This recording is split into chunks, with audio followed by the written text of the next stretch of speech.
امام حسین اقتدار نہیں چاہتے تھے۔ حضرت امام حسین رضی اللہ تعالیٰ عنہ کا یزید کے خلاف کھڑا ہونا دعوی خلافت راشدہ کی بنا پر نہ تھا جو 30 سال گزرنے پر ختم ہو چکی تھی، بلکہ رعایا کو ایک ظالم مردود کے ہاتھ سے چھڑانے کی بنا پر تھا، اور ظالم کے مقابلے میں مظلوم کی اعانت واجبات دین میں سے ہے۔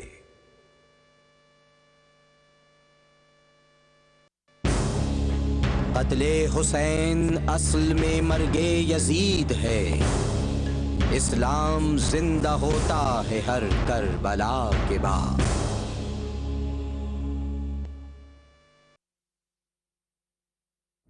اعوذ باللہ من الشیطان الرجیم، بسم اللہ الرحمن الرحیم، الحمدللہ رب العالمین، الصلاة والسلام علی اشرف الانبیاء والمرسلین، سیدنا و نبینا ابی القاسم محمد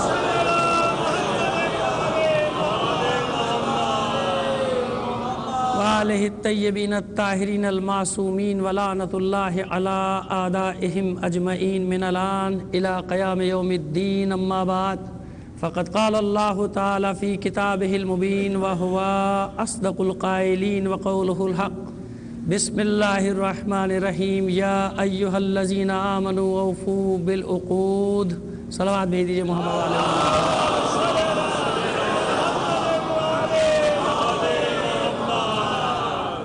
عزیزان محترم، سورہ مبارکہ مائدہ کی پہلی آیت کا ابتدائی حصہ جس کی تلاوت کا شرف میں نے حاصل کیا آپ کے سامنے، ارشاد رب العزت ہوا، یا ایہا الذین آمنوا اوفوا بالعقود، اے ایمان والو، اے مومنو، اپنے عہد و پیمان کو پورا کرو، اپنے وعدوں کو وفا کرو۔ تو بس اس آیت سے ہی مضمون ہمارا ظاہر ہو جاتا ہے کہ ایفائے عہد کے بارے میں ہم آپ سے کچھ دیر گفتگو کریں گے کہ وعدہ کا وفا کرنا کیا ہے، عہد و پیمان کی اسلام میں اہمیت کیا ہے، اور کیا صرف ہم سے یہ بات کی گئی یا اور امتوں سے بھی یہ بات کی گئی۔ تو یاد رکھیے کہ عہد و پیمان کی قرآن مجید میں اتنی اہمیت ہے، یا یوں کہیے کہ اسلام میں اتنی اہمیت ہے عہد و پیمان کی، کہ اگر کسی سے تم وعدہ کرو، کسی سے کوئی عہد کرو، تو اس میں کوئی شرط نہیں ہے، چاہے وہ مسلمان ہو یا غیر مسلم۔ اگر تم نے کسی سے کوئی عہد کیا ہے تو اس عہد کے وفا کرنے میں مذہب کی بھی کوئی قید نہیں ہے، اس عہد کو پورا کرنا، امانت کا لوٹانا اور عہد کا پورا کرنا، اتنی اہمیت ہے۔ اور مختلف مقامات پہ قرآن مجید میں اس کے لیے مختلف الفاظ استعمال ہوئے موقع کی مناسبت سے، کبھی انفرادی طور پہ عہد و پیمان کی بات کی گئی اور کبھی اجتماعی طور پہ، کہیں میثاق کا لفظ استعمال کیا گیا، کہیں عقود یعنی عقد کی جمع عقود یہ لفظ استعمال کیے گئے، اور کہیں پہ عہد کا لفظ استعمال کیا گیا۔ اب دیکھیے جہاں مومنین کی صفات بیان کی جاتی ہیں سورہ مومنون کی ابتدائی آیات میں، تو وہاں اس عہد و پیمان کی اہمیت بتائی جا رہی ہے کہ والذین ہم لاماناتہم وعہدہم راعون، اور مومنین کی صفات یہ ہے، اور مومنین وہ ہیں کہ جو امانتوں کی بھی پاسداری کرتے ہیں اور اپنے وعدے کی بھی پاسداری کرتے ہیں، اپنے عہد کی بھی پاسداری کرتے ہیں۔ یہ جو ہم صبح شام باتیں کرتے ہیں، اس سے وعدہ، اس سے وعدہ، اس سے عہد، یہ کوئی اتنی معمولی بات نہیں، بلکہ قرآن مجید میں اس کی اتنی اہمیت ہے کہ پیغمبر ختمی مرتبت صلی اللہ علیہ وآلہ وسلم کو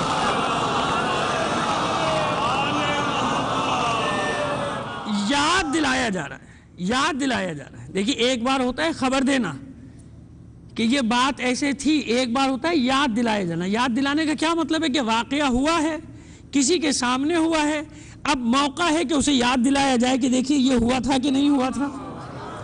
تو اب یوں یاد دلایا گیا سورہ بقرہ میں کہ یاد کرو، وَإِذْ أَخَذْنَا مِيثَاقَ بَنِي إِسْرَائِيلَ لَا تَعْبُدُونَ إِلَّا اللَّهَ، یاد کیجئے کیا ہم نے بنی اسرائیل سے عہد نہیں لیا تھا؟ ان سے بھی عہد لیا تھا کہ اللہ کے سوا کسی کی عبادت نہیں کریں گے۔ یعنی میثاق کا لفظ، میثاق کا لفظ، کتنی ہی مقامات میں میثاق کا لفظ، عزت اور ذلت کا معیار میثاق کو قرار دیا گیا۔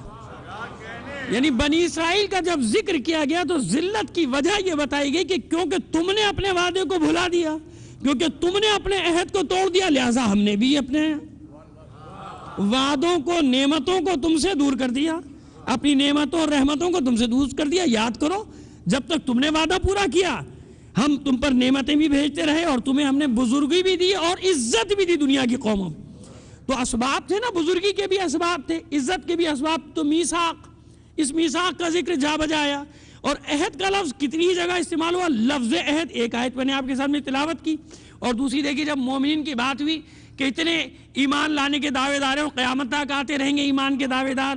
پیغمبر ختمی مرتبت کے سامنے بھی نہ معلوم کتنے لوگ ایمان لائے، لاکھوں لوگوں نے ایمان قبول کیا، لیکن کیا سب کا مرتبہ ایک ہے؟ کیا سب کا درجہ ایک ہے؟ نہیں. اس میں تو ہمیں تفصیل میں جانے کی ضرورت ہی نہیں کہ ہر ایک کا اپنا اپنا مقام ہے. ظاہر ہے کہ جو درجہ سلمان فارسی کا ہے، جو مقام جناب ابو ذر غفاری کا ہے، تو ہم اس طرح جب دیکھتے چلے جائیں گے تو ہمیں معلوم ہو جائے گا کہ نہیں، وہاں بھی عہد و پیمان کے حساب سے درجہ بندی کی گئی ہے کہ جس نے وعدے کو وفا کیا، جس حد تک میدان وفا میں آگے بڑھتا چلا گیا اس کا مقام بھی بڑھتا چلا گیا.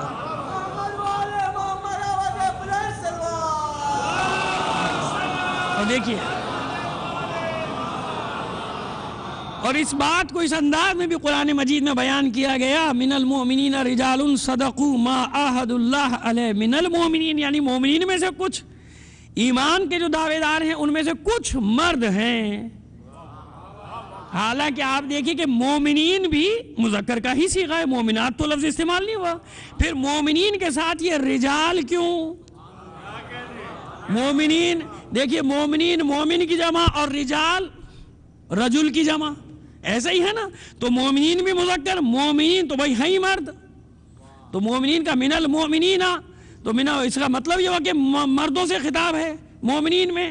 کہا کہ من المؤمنین رجال، مومنین میں اب رجال کس کی جمع ہے؟ رجل کی. رجل مرد، یعنی جس میں تمام مردانگی کی صفات موجود ہیں.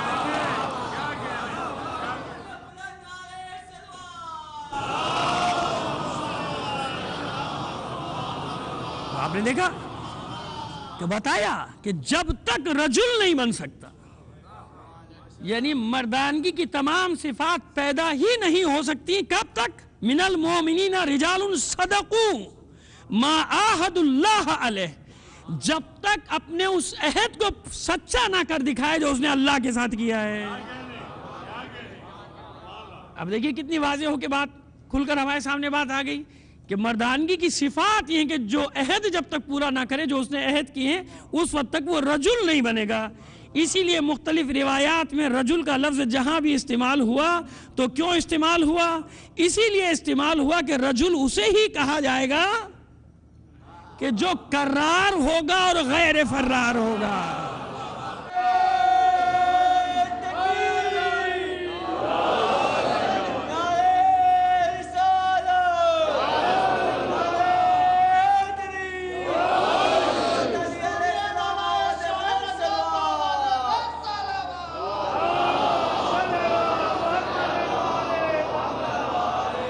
دیکھیے بات نکل کر سامنے آ گئی نا کہ جب تک مومن مومن نہیں بن سکتا جب تک اس میں یہ تمام صفات رجل کی جمع نہ ہو جائیں.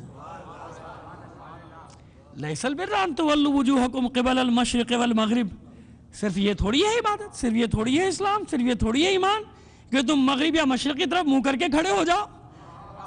عبادت اپنی جگہ، احکام اپنی جگہ، ان کے بغیر انسان کا ایمان کامل نہیں ہوتا.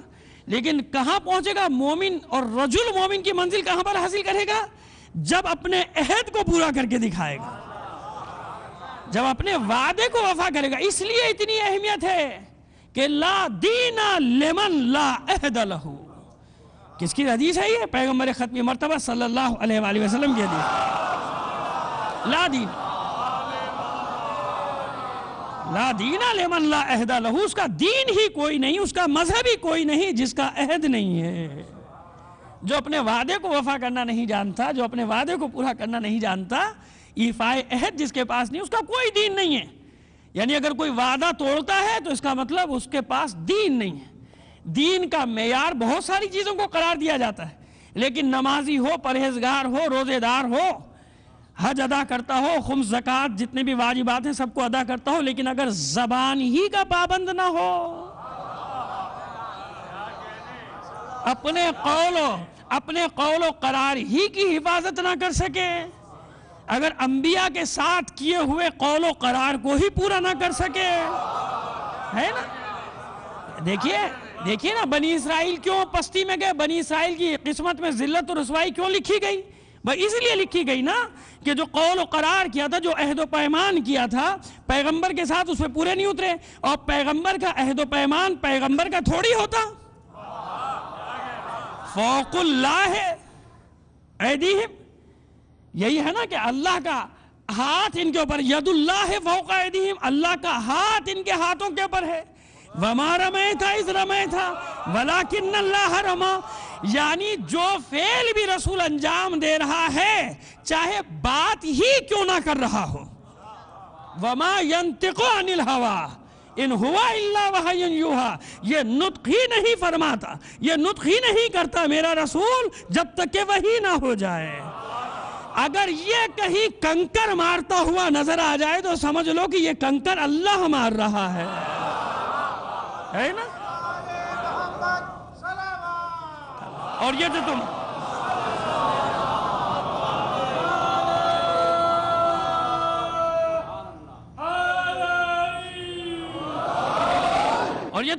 وعدہ کر رہے ہو، یہ جو تم بیعت کر رہے ہو، یہ رسول کے ہاتھ پہ نہیں بلکہ یہ اللہ کا ہاتھ ہے، یہ ید اللہ ہے جس کی تم بیعت کر رہے ہو، قول و قرار کر رہے ہو.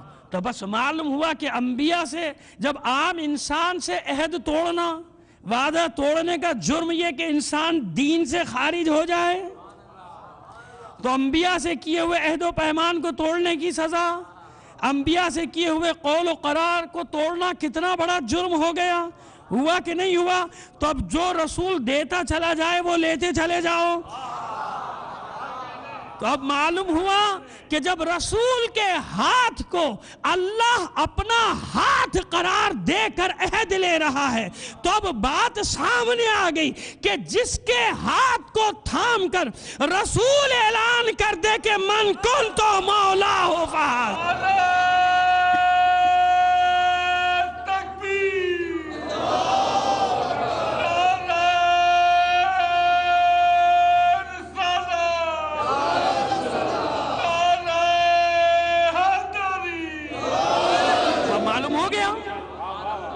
کہ اب رسول جس کا ہاتھ تھام کر یہ اعلان کر دے، یعنی اعلان کر رہا ہے کہ اس کا ہاتھ میرا ہاتھ ہے. رسول کا لقب نہیں ہے ید اللہ، رسول کا لقب نہیں ہوا، بلکہ جس ہستی کو معیار، میزان اور امتحان قرار دیا تو رسول نے اسی کے لیے اعلان کیا کہ یہ ید اللہ ہے، یہ لسان اللہ ہے، یہ عین اللہ ہے. تو اب اللہ کا عہد و پیمان کون سا عہد و پیمان ہے؟ آپ میں سے کون ہے جس کو یاد ہے کہ اس نے اللہ سے عہد کیا ہے؟ بتا دے. یہ بہتر ہے، یہ سب جانتے ہیں کہ ہاں عالم الست میں سب نے عہد کیا، لیکن یاد ہے آپ میں سے کسی کو؟ نہیں. لیکن یہ عہد کون یاد دلا رہا ہے؟ یعنی اللہ سے عہد و پیمان کون سا عہد و پیمان ہے؟ جو رسول سے تم وعدہ کر رہے ہو، جو عہد و پیمان رسول سے کر رہے ہو، در حقیقت وہی عہد و پیمان اللہ سے عہد و پیمان ہے. اب رسول کے سامنے جس کی ولایت کا اقرار کر لیا تو یہی وہ عہد ہے کہ جو اللہ سے تم نے عہد باندھ لیا. رسول نے جن کی محبت کا حکم دے دیا، رسول نے جن کی مودت کا حکم دے دیا، تو اب یہ عہد و پیمان رسول کے ساتھ نہیں ہوا بلکہ یہ اللہ کے ساتھ ہوا. کیونکہ رسول نے نہیں مانگا، رسول اجر نہیں مانگ رہا، رسول نے کہیں یہ اجر نہیں مانگا کہ میری قرابت داروں سے محبت کرنا، میرے اہل بیت سے محبت کرنا پوری تاریخ میں نہیں ہے، بلکہ یہ تو حکم خدا ہے جو رسول پہنچا رہا ہے. یہ تو حکم خدا ہے، یہ تو پہنچا رہا ہے، یہ تو حکم خدا ہے. بھائی حکم ہے. رسول نے اپنی فرمائش، اپنے دل کی آرزو بیان نہیں کی، بلکہ قل لا اسألکم علیہ اجرا، قول کے ساتھ حکم ہے، کہہ دیجئے رسول، یعنی اللہ کا حکم پہنچا دیجئے. تو اب اللہ کا رسول اگر اہل بیت اور قرابت داروں سے محبت کا حکم دے رہا ہے تو اس بنا پہ نہیں دے رہا کہ رشتہ دار ہیں. ہر انبیاء کے جناب نوح کے بیٹے کو دیکھ لیجئے آپ، جناب نوح کی زوجہ کو، جناب لوط کی زوجہ کو دیکھ لیجئے، تو اللہ کا حکم رشتوں کی بنا پہ تھوڑی ہوتا، صفات کی بنا پہ ہوتا ہے۔ ہاں یہ اور بات ہے کہ جناب ابراہیم سے بھی یہ عہد کر لیا کہ لا ینال عہد الظالمین، ظالمین کے ساتھ یہ عہد پورا نہیں ہوگا۔ عہد تو ہے تمہاری ذریت میں ہی دیں گے امامت، لیکن تمہاری ذریت میں ان ہستیوں کو دیں گے جو اس لائق ہوں گی۔ تو دیکھیے نہ دو خاندانوں کی لڑائی ہوتی ہے، نہ دو بھائیوں کی لڑائی ہوتی ہے۔ اگر ہم اس طرح سے چلیں گے کہ دو خاندانوں کی جنگ ہے تو حابیل اور قابیل بھی دو سگے بھائی تو ہیں جی۔ حضرت حابیل کا قاتل سگا بھائی ہے، تو یہ کہیں گے کہ دو بھائیوں کی لڑائی تھی، بنی اسرائیل اور بنی اسماعیل۔ ارے دونوں ہی تو ذریت ابراہیم ہیں، تو یہی تو کہیں گے دو خاندانوں کا جھگڑا ہے، ایک طرف بنی اسماعیل ہے، ایک طرف بنی اسحاق یا بنی اسرائیل ہے۔ تو یہ کہا جائے گا نہیں، ہیں دو خاندان، ہیں دو برادریاں، ہیں دو ذریتیں، مگر ایک حق کی نمائندگی کرتا ہے، ایک باطل کی۔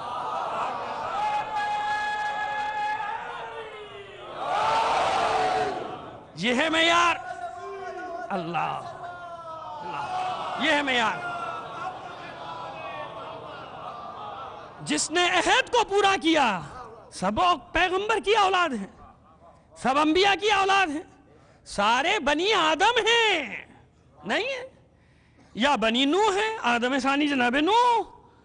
لیکن عزیزو جہاں جس نے عہد پورا کیا، اگر عہد پورا نہیں کیا تو نوح کے بیٹے کو اہل بیت سے خارج کر دیا گیا، اور اگر عہد پورا کر دے، اپنے وعدے کو وفا کر دے، قول و قرار کو پورا کر دے، تو یہ فرماتے نظر آئیں گے رسول کے سلمان و منا اہل البیت۔ تو اہل بیت، اب آپ سمجھ میں آ گئی بات کہ کردار میں ایسے عہد کو پورا کیا، ایسا کردار پیش کیا کہ اب جناب اہل بیت میں شامل ہو گئے۔ تو معیار قرار دیا گیا عہد کو، جس نے اپنے وعدے کو وفا کیا، یہی معیار قرآن نے قرار دیا۔ نماز، روزہ، حج، زکوٰۃ، خمس سب واجب۔ ان واجبات اس وقت تک خدا کی بارگاہ میں درجہ یہ واجبات حاصل نہیں کر سکتے جب تک اپنے وعدے کو پورا نہیں کرو گے، جب تک اپنے عہد کو وفا نہیں کرو گے۔ اس لیے قدم قدم پر خدا کا رسول نشاندہی کرتا چلا گیا، اور صراحت کے ساتھ اللہم صلی بتاتا چلا گیا کہ وعدے کو وفا کرنا، اور کرداروں کو بھی پیش کر دیا تاریخ نے۔ صرف آیت روایت کی بات نہیں، یہی تو کمال ہے کہ اگر صرف قول ہو، حدیث ہو، ٹھیک ہے صاحب لکھی ہوئی ہے، اخلاقی تربیت کا قول ہے، کردار کہاں سے لائیں گے؟ سیرت چاہیے نا، سیرت چاہیے، سیرت تو چاہیے بھئی۔ قرآن میں آیات بھی موجود ہیں کردار سے متعلق، احادیث بھی موجود ہیں، روایات بھی موجود ہیں، لیکن کردار کہاں سے لایا جائے؟ ایسے کردار کہ جنہوں نے اپنے اپنے دور میں اپنے عہد کو وفا کیا ہو، اپنے قول وعدے کو پورا کیا جائے۔ تو آدم سے جب تاریخ لے کر چلیں گے ہم، تو چلتے آئیے، عزت اور ذلت کا معیار وہی ہے۔ انتظار ہے، مومنین کو انتظار ہے۔ ہر پیغمبر کے بعد لوگ راہیں بدلی، لوگوں نے تحریفات کا شکار ہوا دین، تحریفات آئیں۔ اگر تحریفات نہ ہوتی ادیان الہی میں تو بعد میں پیغمبر کیوں آتے؟ ایک کے بعد ایک پیغمبر کا آنا بتا رہا ہے کہ لوگ راہ سے ہٹ جاتے تھے، لیکن کیا ایسا ہوتا تھا کہ پھر کوئی بھی مومن نہیں بچتا تھا؟ نہیں، ہر دور میں یہ ہوا کہ ایک قلیل جماعت، کمزور جماعت، کہ جسے روئے زمین پر کمزور کر دیا گیا تھا، یا کمزور کر دیا جائے، اس کو تسلی دیتا رہا قرآن، اس سے وعدہ کرتا رہا وَنُرِيدُ أَن نَّمُنَّ عَلَى الَّذِينَ اسْتُضْعِفُوا فِي الْأَرْضِ وَنَجْعَلَهُمْ أَئِمَّةً وَنَجْعَلَهُمُ الْوَارِثِينَ، ہم نے ارادہ کر لیا ہے کہ وہ لوگ جنہیں روئے زمین پر کمزور کر دیا گیا، نَجْعَلَهُمْ أَئِمَّةً، ہم انہیں ہی لوگوں کا امام بنائیں گے اور انہیں ہی زمین پر اپنا وارث قرار دیں گے۔ ہر پیغمبر کے بعد جب دین تحریفات کا شکار ہوتا تھا تو ایک مختصر سی جماعت وعدے پر قائم رہتی تھی۔ 950 سال کا امتحان جناب نوح کے پر ایمان لانے والوں کا، اور ایمان لانے والے پھر پلٹ جاتے تھے، واپس چلے جاتے تھے، چند لوگ تھے، مختلف روایات ہیں، لیکن کم سے کم جو قصص انبیاء میں تعداد لکھی ہے کہ جب طوفان نوح آیا تو کشتی میں سوار ہونے والوں کی تعداد 37۔ 950 سال کی محنتوں اور زحمتوں کا ثمر کتنے مومن؟ 37 مومن۔ تو بس پتہ چل گیا کہ اقلیت اور اکثریت تعداد کی کمی یا بیشی سے حق کا فیصلہ نہیں ہوتا۔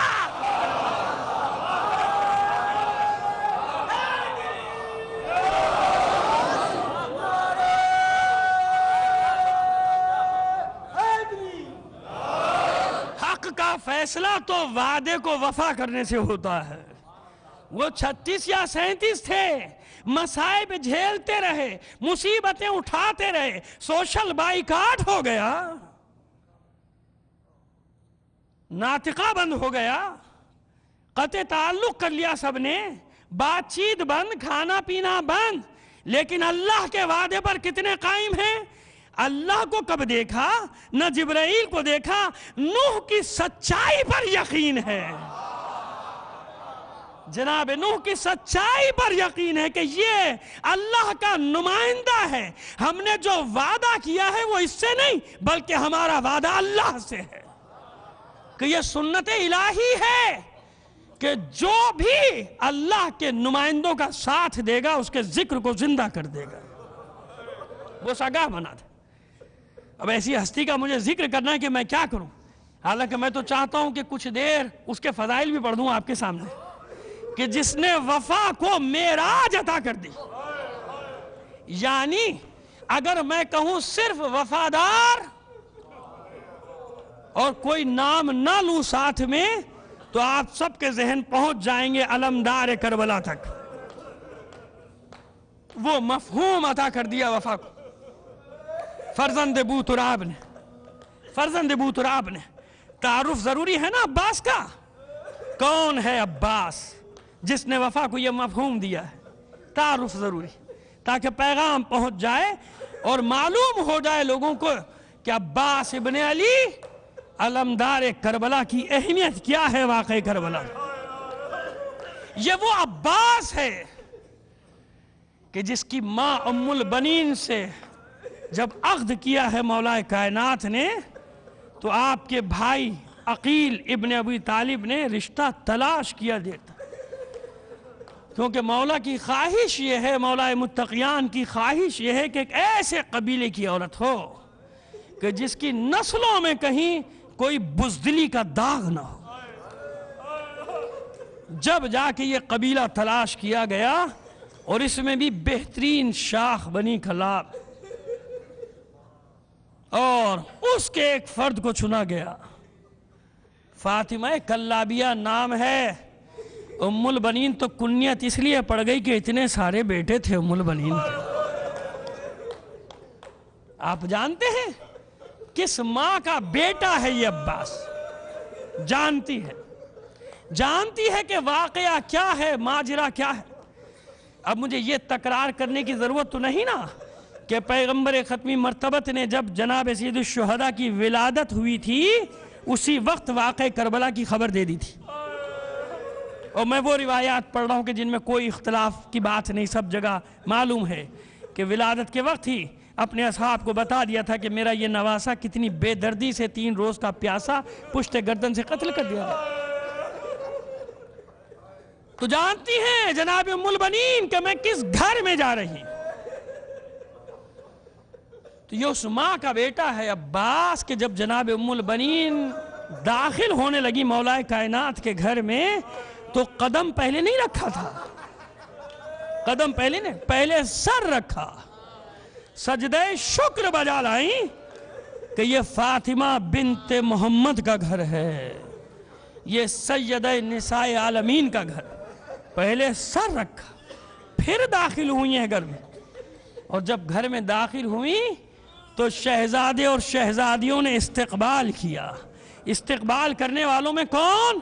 امام حسن مجتبی، امام حسین، شہزادی زینب سلام اللہ علیہا، شہزادی ام کلثوم سلام اللہ علیہا، یہ ہستیاں استقبال کرنے آگے بڑھی، مادر گرامی کہہ کر آگے بڑھی، اور یہ ام البنین جا کے قدموں میں بیٹھ گئی۔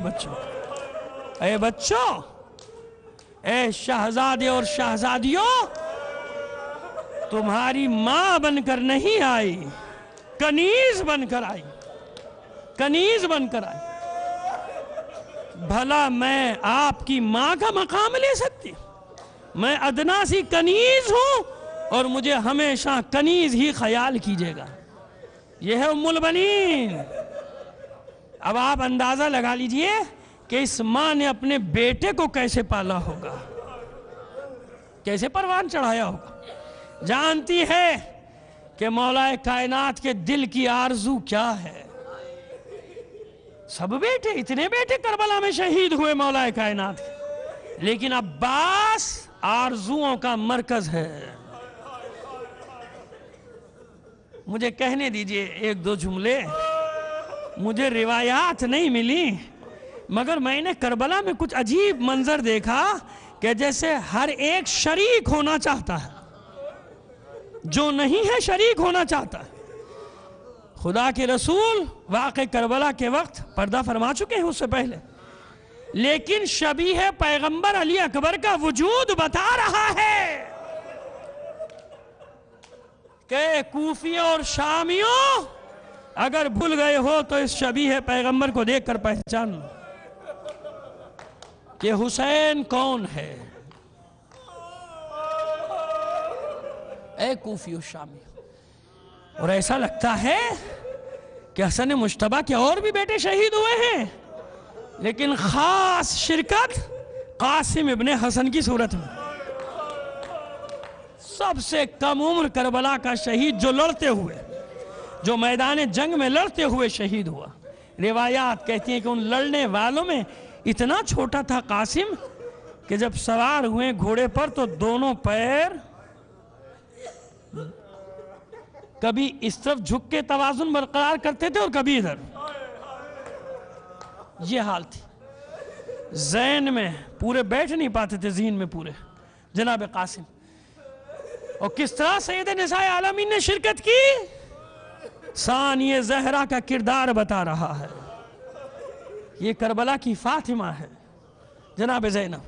تو بس مولا کائنات بھی ایک بیٹے کو چاہتے ہیں کہ یہ ثانی حیدر کرار بن جائے، ایک ایسا بیٹا ہو جو میری یاد دلا دے کربلا میں میں پتھر پہ علم گاڑنے والا کہلاؤں، اور میرا بیٹا فرات کے سینے پر علم گاڑنے والا بن جائے۔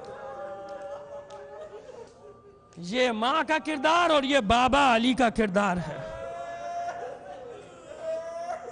آنکھیں کھولی ہیں جب عباس نے، ماں کی آغوش میں آنکھیں نہیں کھولی ہیں، نہیں کھولی۔ جب تک حسین کی آغوش میں نہیں آ گئے عباس، آنکھیں نہیں کھولی۔ بس میرا دل کہتا ہے کہ یہی وہ پہلا موقع ہے اور آخری موقع کہ جب عباس نے جی بھر کر حسین کو دیکھا ہو۔ مجھے یقین ہے، اور جناب عباس کا کردار اس بات کی گواہی دیتا ہے کہ زینب ام کلثوم تو کجا کبھی اپنے آقا حسین کو بھی نظریں اٹھا کر نہیں دیکھا عباس۔ ہمیشہ ہر خدمت کے لیے آگے آگے عباس، آگے آگے عباس۔ میں ہوں غلام قمبر، تم بابا کے غلام ہو، حسین کا غلام تو میں ہوں۔ حسین کو پیاس لگے تو پہلے عباس، حسین کو نالین پہننے ہوں تو پہلے عباس دوڑے گا نالین لے کے۔ حسین گھر سے باہر نکلے تو ننھا عباس آگے آگے محافظ بن کے جاتا ہے، اپنے آقا کا محافظ بنا ہوا ہے عباس۔ کتنا پیار تھا حسین کو اپنے اس بھائی پر، کتنا مان ہے، کتنی محبت ہے۔ یہ عباس ماں نے اپنے شیر میں غلامی حسین گھول کر پلایا۔ عباس یاد رکھنا، تو کنیز زادہ ہے اور یہ آقا زادے، یہ رسول زادے اور رسول زادیاں ہیں، یہ فاطمہ کی اولاد ہے، تو کنیز کا بیٹا ہے۔ خبردار کبھی نگاہیں اٹھا کر نہ دیکھنا۔ یہ قول و قرار ہے جو علی اپنے بیٹے عباس سے لے رہا ہے۔ عباس میری نیابت کرنی ہے کربلا میں، اور وہ واقعہ کیوں نہ پیش کروں باب وفا میں، باب ذکر وفا میں وہ واقعہ کیوں پیش نہ کروں کہ جب ایک بار مولا نے چاہا کہ اپنے عباس کا امتحان تو لے لوں۔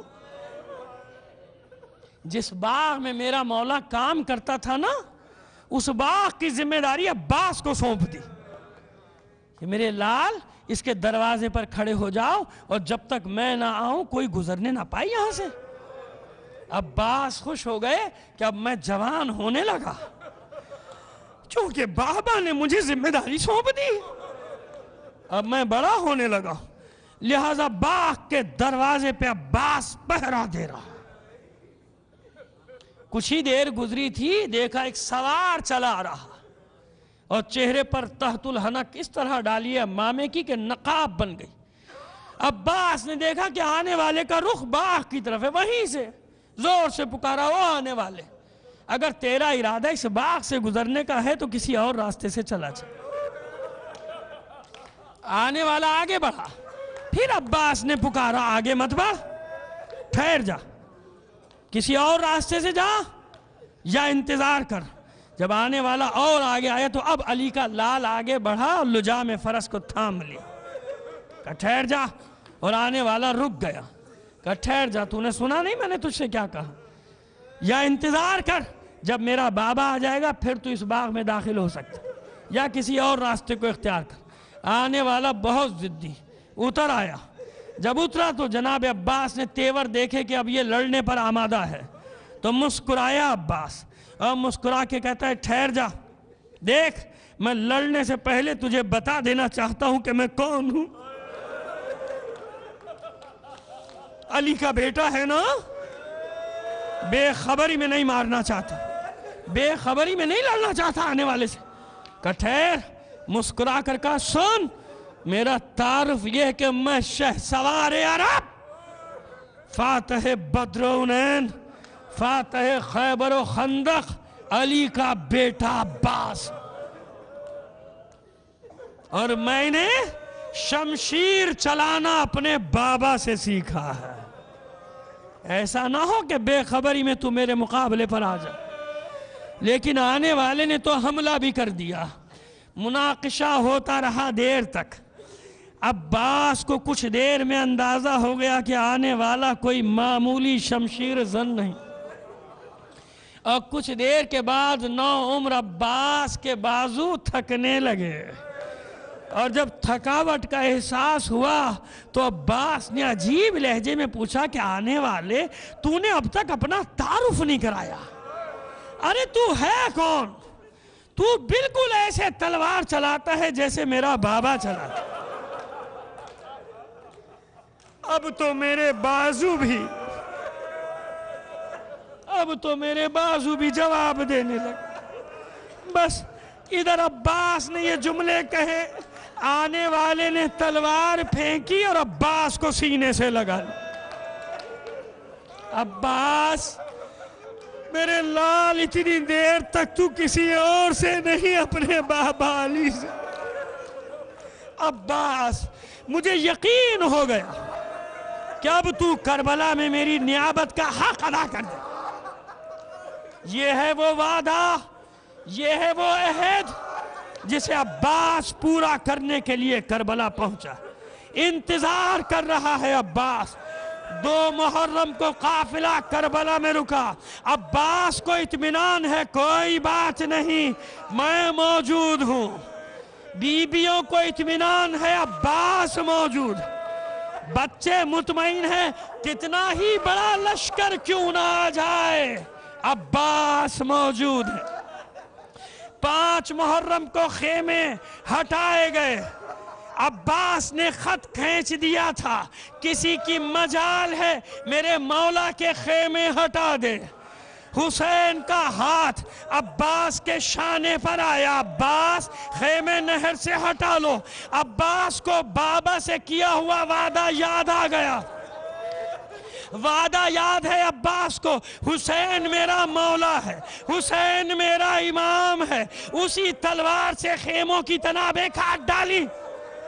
مگر مطمئن ہے عباس کتنا بڑا لشکر کیوں نہ ہو میں فاتح خیبر کا بیٹا ہوں. 7 محرم کو پانی بند ہوا. عباس کی بے چینی بڑھنا شروع ہوئی. بچوں کی پیاس بڑھنا شروع ہوئی. عباس مضطرب ہے کہ کب مجھے اجازت ملے کب میں فرات کو کھینچ کر لے آؤں. یہ میرا جملہ ہے یہ عقیدت کے جملے ہیں. بارگاہ وفادار میں نذرانہ عقیدت پیش کرنا ہے. بے چین ہے عباس. عاشور کا سورج طلوع ہوا. عباس میدان میں جانے کے لیے بے قرار.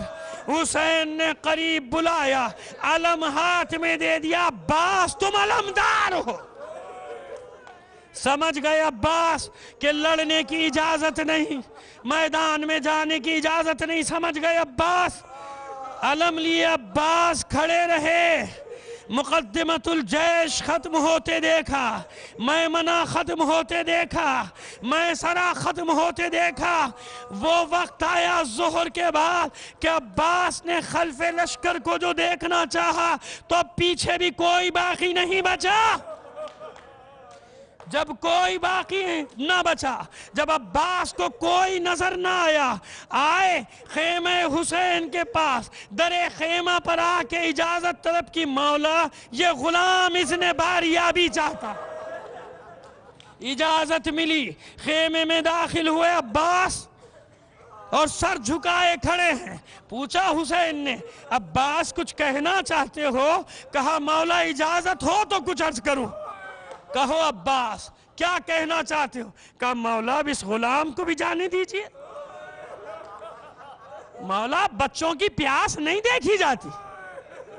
اب مجھے بھی میدان میں جانے کی اجازت دے دیجئے. ایک حسرت بری نگاہ ڈالی حسین نے عباس کے چہرے پر. عباس تم تو میرے لشکر کی زینت ہو. علمدار لشکر کی زینت ہوا کرتا ہے. ارے تم چلے گئے. جب علمدار ہی نہ رہے گا تو لشکر کی زینت کہاں سے؟ نظریں جھکائے عباس نے کہا مولا میرا لشکر کہاں ہے؟ مولا وہ لشکر ہی نہ رہا جس کا میں علمدار تھا. یہ گفتگو ہو ہی رہی تھی کہ ایک بچی دوڑی آئی. آ کے دامن سے لپٹ گئی. عباس کے کہتی ہے چچا پیاس مارے ڈالتی ہے. اے چچا کیا آپ بھی پانی نہیں لا سکتے؟ عزاداران حسین بس جیسے عباس کی دلی مراد بر آئی. سکینہ کو وسیلہ بنایا. اجازت ملی میدان میں جانے کی. بچی نے سوکھا مشکیزہ چچا کے گلے میں ڈال دیا. عباس چلے گئے میدان میں. اب سنیے کیا ہوا. سکینہ انتظار کرتی رہی. کوئی خبر نہیں آتی چچا کی. بس کبھی کوئی یہ خبر دیتا ہے کہ تیرے چچا نے فرات پہ قبضہ کر لیا. کبھی کوئی یہ خبر دیتا ہے کہ عباس نے مشکیزے میں پانی بھر لیا. جانتے ہیں آپ کہ جب جناب عباس نے مشکیزہ میں پانی بھر لیا تھا تو چلو میں پانی لیا، کچھ سوچا اور پھینک دیا، تو بعض لوگ سمجھتے ہیں یا کہتے ہیں کہ پانی پینا چاہا تھا مگر سکینہ کی پیاس یاد آ۔ نہیں عزاداروں نہیں، ارے بھلا ایسا ہو سکتا تھا کہ عباس اور سکینہ کی پیاس بھول جائے؟ ارے چلو میں پانی لے کر فرات کے منہ پر مارا تھا، یہ دیکھ علی کا بیٹا کیسے قبضہ کرتا۔ اور یاد رکھنا فرات، میرا قبضہ تھوڑی دیر کا نہیں، اب میرا علم قیامت تک تیرے ساحل پر لہرائے گا۔ اب سمجھ میں آ گیا کہ شہید ہونے کے باوجود عباس غازی کیوں ہے۔ اب سمجھ میں آیا کہ شہید ہونے کے باوجود عباس غازی کیوں ہوا۔